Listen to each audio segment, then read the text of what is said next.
At the edge of our town, there's a shitty gas station that's open 24 hours a day, 7 days a week, and sometimes longer. If you were to go inside, you would probably see the tired cashier sitting behind the front desk, doing his best to mind his own business. He's real. You may also see someone else. You may also see something else. If you're curious about the reality of anyone or anything else, including yourself, inside that small ammonia-scented, flickering fluorescent collection of off-brand junk food, dirt, four walls, and a roof, may I recommend that you follow the cashier's lead and mind your own business? I've been working at that gas station almost non-stop since I graduated high school. And before you ask, no, I don't remember how old I am. But enough about me.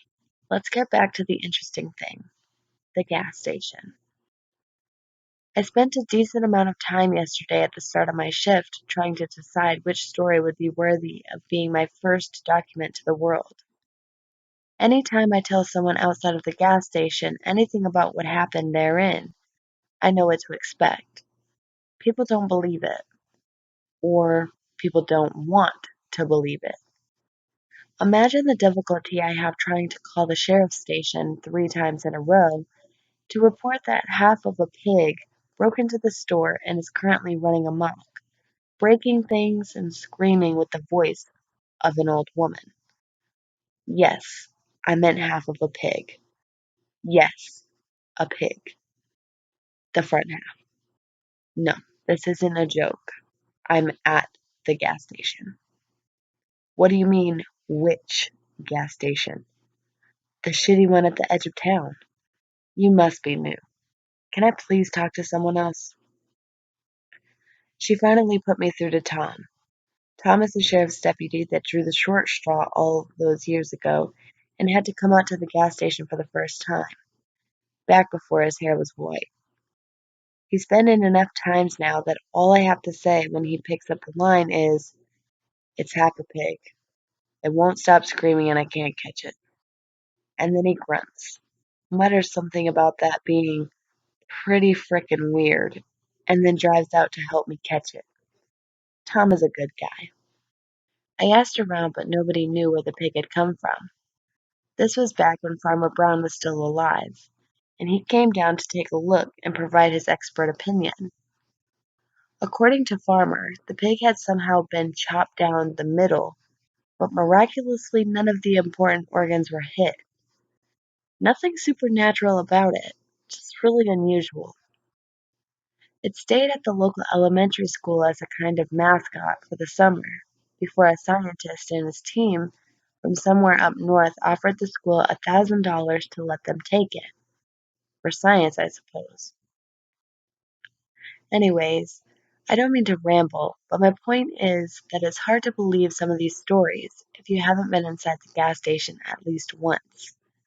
And maybe you have. We're the only gas station for miles. We're close enough to some big crossroads. If you've ever been out driving in an unfamiliar part of the country and found yourself lost, it's not impossible that you could have found yourself at my doors, maybe looking to top off your gas, maybe to ask for directions. If you have a strange memory of a weird place that somehow doesn't seem to fit with the rest of your memories, then there's a chance we've actually met. Now back to last night. I was sitting behind the counter with a pen and book of receipt paper, trying to remember the strangest thing that has happened to me that still falls within the realm of believability. I've had plenty of things happen that were strange, but so unbelievable, I won't even waste anyone's time ever telling them. I call those the try and forget stories. When Carlos interrupted my concentration. Carlos is one of the part-timers at the gas station. We have a long list of part-time employees. The owner likes to hire transients, drifters, hitchhikers, passers-by, and runaways looking for work for a few days. I try not to get to know the part-timers. They come and go after a few days, or sometimes a few weeks. rarely long enough to form any kind of meaningful relationship. But then there's Carlos. Carlos has been working here for almost a year now. He started as part of the prison work relief program, unloading trucks twice a week.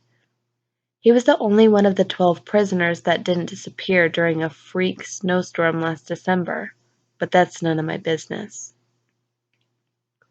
Carlos did his time, and when they released him, he came to work here, cleaning the store and unloading trucks. He comes into work 6 times a week for 30-minute shifts. Now that I think about it, I'm not exactly sure what he does during his shifts. Something for the owners, I guess. All I know is that he's the closest thing to a friend that I have here. So when Carlos came up to me last night, I knew something unusual was going on. Carlos was sweating bullets, pale, and on the verge of passing out. He kept glancing back at the man in the suit that had wandered into the store and was currently standing next to the frozen drink machine. He told me that he needed to talk. Now. I told him, go ahead. But he refused to say anything unless I followed him into the freezer. I usually hate to leave the front of the store unwatched.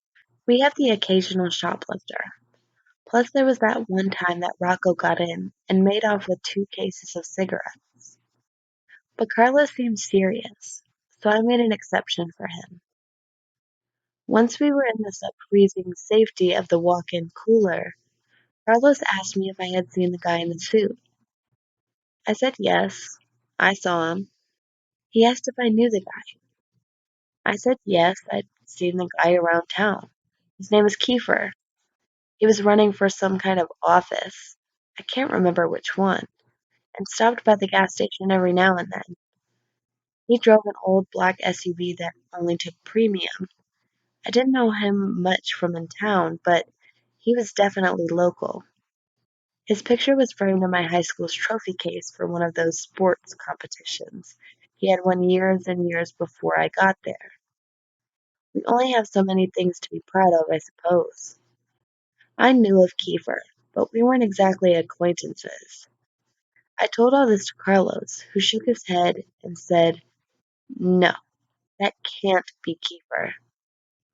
I said, why not? And Carlos told me, that can't be Kiefer, because Kiefer is dead. I killed him 2 days ago. His body is in the trunk of my car right now. And that's when things started getting weird. I really don't want to do this, because I recognize how awful it is to leave a story at a place like this. But I'm about to head back to work. I'm only just now taking my lunch break, and I came all the way down here to the library to document last night before I forgot. I still have to eat and change out of these dirt-covered clothes before I head back. I did a lot of digging last night. Plus, I don't want to leave the part-timers alone with all those lawn gnomes until we know exactly what's going on. Oh, I forgot to mention the lawn gnomes. I'm so scatterbrained right now. Like I said, it was a very strange night. Between the hand plants, Farmer Jr., and that cultist that wouldn't leave me alone, I hardly had any time to collect my thoughts. And of course, there was the Carlos situation. I promise I'll come back and tell you all about it. But first I need to grab some coffee. I suppose the story is to be continued.